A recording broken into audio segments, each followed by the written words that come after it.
پاکستان اس وقت وجود نہیں رکھتا تھا، یاد رکھیے گا، لیکن حدیث مبارکہ میں جب اس خطے کا ذکر کیا گیا ہے تو 4 الفاظ استعمال فرمائے گئے ہیں۔ سیدی رسول اللہ نے لفظ ہند استعمال فرمایا ہے۔ سیدی رسول اللہ کی بڑی مشہور حدیث شریف ہے جس کا مفہوم ہے کہ میں عرب ہوں لیکن عرب مجھ میں سے نہیں، میں ہند میں سے نہیں ہوں لیکن ہند مجھ میں ہے۔ بڑی مشہور ماشاءاللہ خوبصورت ترین حدیث ہے۔ پھر ایک حدیث ہے جو آپ نے فرمایا کہ مجھے ہند کی طرف سے ٹھنڈی ہوا آتی ہے، جس پر اقبال کا مشہور شعر ہے، جیسے پیر عرب کو آئی ٹھنڈی ہوا جہاں سے، میرا وطن وہی ہے، میرا وطن وہی ہے۔ تو ہند کی ایک اصطلاح ہے جو سیدی رسول اللہ استعمال فرماتے رہے، غزوہ ہند آپ نے استعمال فرمائی ہے۔ دوسری اصطلاح جو آپ نے اس خطے کے لیے استعمال فرمائی ہے وہ سندھ ہے۔ ایک حدیث شریف ہے جس میں آپ نے فرمایا کہ میری فوج کے لشکر سندھ اور ہند پر حملے کریں گے۔ تو سندھ، محمد بن قاسم آپ کو یاد ہے وہ سندھ پر آئے تھے، اور اس وقت سندھ تقریباً آدھا پاکستان تھا۔ محمد بن قاسم ملتان تک تشریف لائے تھے اور یہ علاقہ آپ نے فتح کیا تھا۔ پھر جو لفظ آپ نے اس خطے کے لیے استعمال کیا ہے وہ مشرق ہے، جنرلی ایسٹ، مشرق کی جانب سے۔ وہاں مشرق سے آپ نے فرمایا کہ مسلمان لشکر بھی اٹھیں گے جن میں امام مہدی ہوں گے، اور آپ نے یہ بھی فرمایا کہ خوارج کا فتنہ بھی یہیں سے اٹھے گا، اور آج آپ دیکھتے ہیں کہ خوارج کا فتنہ اسی علاقے سے اٹھا ہوا ہے، پاک فوج اس کو سرکوبی کر رہی ہے۔ پھر آپ نے لفظ استعمال فرمایا خراسان کا۔ خراسان میں بھی جو حدیث مبارکہ ہیں آپ نے اس میں جو لفظ استعمال فرمایا قبلہ خراسان یا قبل خراسان، جس کو جو مرضی اعراب لگا لیں آپ، اعراب پہ اگر آپ اختلاف کرتے ہیں، یعنی خراسان سے پہلے یا خراسان کی جانب، یہ دونوں لفظ استعمال ہوئے ہیں۔ اور ایک آدھ حدیث میں خراسان کا لفظ بھی استعمال ہوا ہے، جو پاکستان کا شمالی حصہ ہے، بلوچستان سے لے کر پورا ہمارا فرنٹیئر ٹرائبل ایریا سے لے کے پورا ناردرن پاکستان، یہ بھی خراسان ہے۔ سو اگر آپ تینوں ڈیفینیشن لے لیں، ترجمہ لے لیں کہ خراسان لے لیں، خراسان کی جانب لے لیں، خراسان سے پہلے لے لیں، جو بھی ترجمہ آپ لیتے ہیں اس میں سارا شمالی پاکستان شامل ہو جاتا ہے۔ اور مشرق جب کہتے ہیں تب بھی پاکستان شامل ہوتا ہے، ہند جب کہتے ہیں تب بھی پاکستان شامل ہوتا ہے، کیونکہ ہند جو ہے اب تقسیم ہو کر مشرق ہند اور مسلم ہند میں تبدیل ہو گیا۔ سیدی رسول اللہ نے جنرل ڈائریکشن کی بات کی ہے، خراسان کی جانب، پھر آپ نے فرمایا مشرق کی جانب، پھر آپ نے فرمایا ہند کی جانب۔ تو یہ ایک جنرل ایریا ہے، لہٰذا کوئی پن پوائنٹ ایریا نہیں ہے یہ کہ یہ کہیں کہ صاحب یہ علاقہ صرف ایران میں ہے، یہ علاقہ صرف افغانستان میں ہے، یہ علاقہ پاکستان ہے۔ اس میں اب اس کی وجہ ہم آپ کو بتاتے ہیں کیوں کہ ہم یہ بات کر رہے ہیں کہ خراسان کی احادیث مبارکہ کو آپ غزوہ ہند کی احادیث سے الگ نہیں کر سکتے۔ آپ کسی صورت میں حضور صلی اللہ علیہ وآلہ وسلم کی وہ احادیث مبارکہ جو سیدی رسول اللہ نے ہند کے بارے میں فرمائی ہیں ان کو، کیونکہ یہ سارا علاقہ ایک ہی ہے، ہند، مشرق اور خراسان یہ ایک پیکج ہے، اور احادیث مبارکہ اس میں آپس میں جڑی ہوئی ہیں۔ ہند کے بارے میں ایک بڑی مشہور حدیث ہے سیدی رسول اللہ نے جو فرمائی، اور ہم آپ پڑھ کے سناتے ہیں۔ حضرت ابو ہریرہ رضی اللہ تعالیٰ عنہ سے روایت ہے کہ سیدی نے ہندوستان کا تذکرہ کیا اور فرمایا ضرور تمہارا ایک لشکر ہندوستان سے جنگ کرے گا اور اللہ ان مجاہدین کو فتح عطا فرمائے گا، حتیٰ کہ مجاہدین ان ہندو بادشاہوں کو بیڑیوں میں جکڑ کر لائیں گے، اور اللہ اس عظیم جہاد کی برکت سے ان مجاہدین کی مغفرت فرمائے گا۔ پھر یہ مسلمان واپس پلٹیں گے تو عیسیٰ علیہ السلام کو شام میں پائیں گے۔ یہ نوٹ کیجئے گا، بڑی اہم بات ہے، اس لیے کہ خراسان والی حدیث میں بھی اس کا ذکر آتا ہے، لہٰذا ہم اس کو جوڑیں گے اس سے۔ اس پر حضرت ابو ہریرہ فرماتے ہیں کہ اگر میں نے یہ غزوہ پایا، غزوہ ہند پایا، تو میں اپنا سارا مال و اسباب بیچ دوں گا اور میں اس میں شامل ہوں گا، اور جب پلٹوں گا تو میں ایک آزاد ابو ہریرہ ہوں گا جو عیسیٰ علیہ السلام کو شام میں پائے گا۔ اور پھر وہ حضور سے کہتے ہیں کہ سیدی کیا میں عیسیٰ علیہ السلام کو یہ بتا سکتا ہوں کہ میں آپ کا صحابی ہوں؟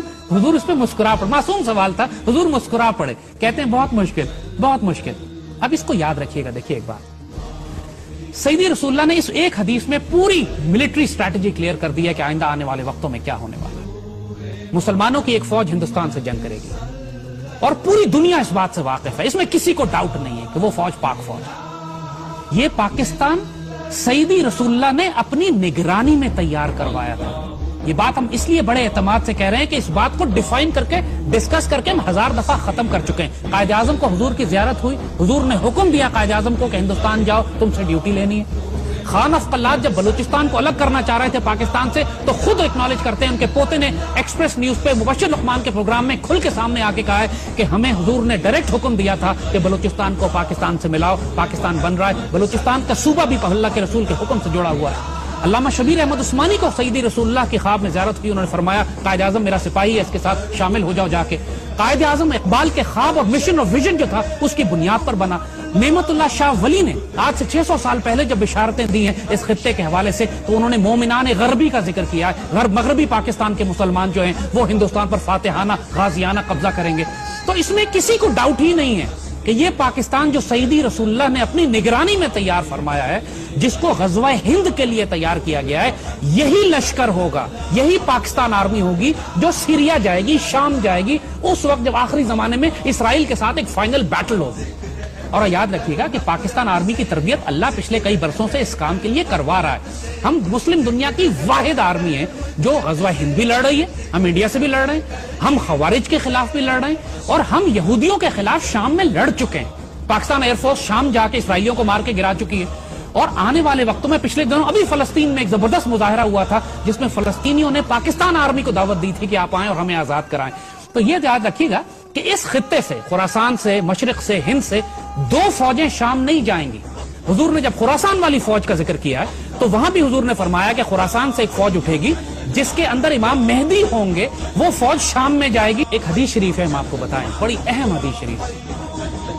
میرے آقا سیدی رسول اللہ صلی اللہ علیہ وسلم نے بالکل واضح بتا دیا تھا کہ عربوں میں جنگیں در جنگیں ہوں، عرب دنیا تباہ و برباد ہو جائے گی۔ حدیث شریف میں ذکر آتا ہے کہ عرب جب بالکل جنگوں میں گھر جائیں گے، بے اختیار جنگیں ہوں گی عربوں کے اوپر، اور پورا عرب جو ہے حالت جنگ میں ہوگا، کوئی مستحکم حکومت وہاں نہیں ہوگی، اس وقت حضور نے فرمایا، ایک حدیث شریف ہے کہ اللہ تعالیٰ غیر عرب قوم میں سے ایک فوج اٹھائے گا جس میں عربوں سے زیادہ شہسوار فائٹر ہوں گے، تگڑے فائٹر ہوں گے، اور اس قوم کا اسلحہ عربوں سے زیادہ طاقتور ہوگا۔ نوٹ کیجئے کہ پوری عرب دنیا میں سب سے زیادہ خوبصورت فائٹر پاکستان میں ہے، اور پاکستان اس دنیا کا واحد مسلمان غیر عرب مسلمان ملک ہے جس کے پاس ایٹمی ہتھیار ہیں۔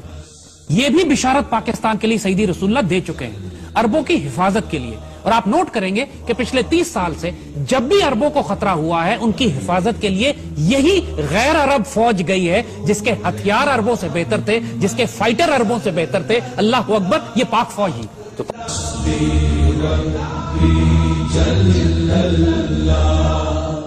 ما في قلبي غير الله نور محمد صلى الله حق لا إله إلا الله